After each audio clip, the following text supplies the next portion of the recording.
Hi, hello. September at Kanata United Church is Welcome Back to Church. And last Sunday, more specifically, we did something around the National Welcome Back to Church event and we had a lot of reflection about how to be an inviting church, how to be a welcoming church. That was the topic of my sermon, which is, by the way, available on Canada United Church YouTube channel, and you can access it through YouTube or our website, kuc.ca, and also through our Facebook page. I'm doing all the shameless plugs here.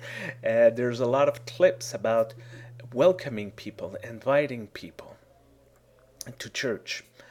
And often I have the feeling that when I'm talking about this topic, people look at me and some have, they will not say it that way, but I'm sensing they want to ask me, okay, do you have like a 5 step guideline so we can be sure that we will be a welcoming congregation, that everybody will be welcome and they will come back?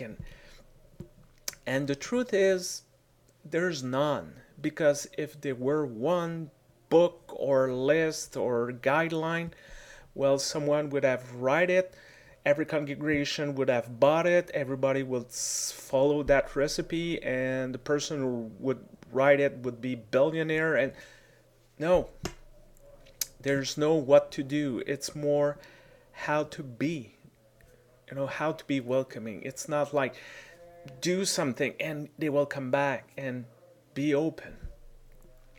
It makes me think that that's not an easy connection, but stay with me. It makes me think of many years ago. We're talking many, many years ago. It was the beginning of the Affirm movement in the United Church of Canada. And in the Montreal area, they discovered there was a congregation that I don't know exactly, but they identify a fair number of gays and lesbians going to that congregation. And thought, they said, that's our entry point. We will go to that congregation, they will join and build momentum with this. So they went to this congregation, made their spiel and everything, and the people said mostly no. And they did not understood, and they said, we don't want to go to a gay church. We want to be gays and lesbians going to church. And the link I'm making here is sometimes we forget why people come. We try to satisfy our need to be welcoming, but we forget why people come.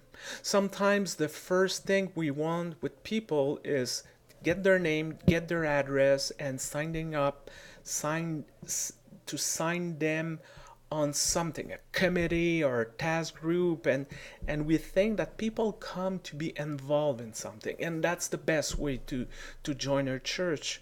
And we forget that those individuals, most of them are working at best 35, 40 hours a week, if not more. And if they want to get involved in our society, there's plenty of place outside the church. We're not in 1930 anymore. If you want to be involved in committee, you have the school, you have your neighborhood, you have any kind of class or organization. So if they come to church, maybe it's because they want to be in church and do church stuff, like praying, like reading the Bible, like singing, like being in a committee, in the community of fellow believers. And that's what we tend to forget. We tend to tend our needs, our spot to fill in our committee, the number of people we have in their pews. They want to pray. They want to experience the divine. They want to be in the presence of God. Maybe they don't know exactly what they want, but still they're here.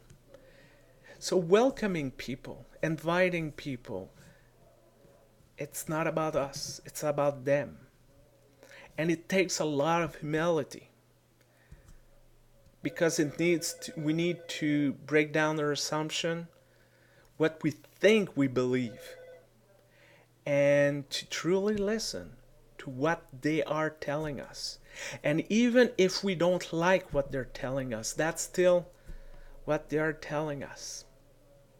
So as we continue to welcome back people who have been away for a few days, a few weeks, a few months, a few years, let us remember that it's them that is at the center. It's us that have to be inviting, welcoming, and it's their needs that must trump and supersedes all of our needs. And I hope that we will keep remembering this as we see people, as we invite people, that the point here is how can we help them to experience what they are looking for and not to tell them what they are looking for. Have a great week. Take care. See you soon.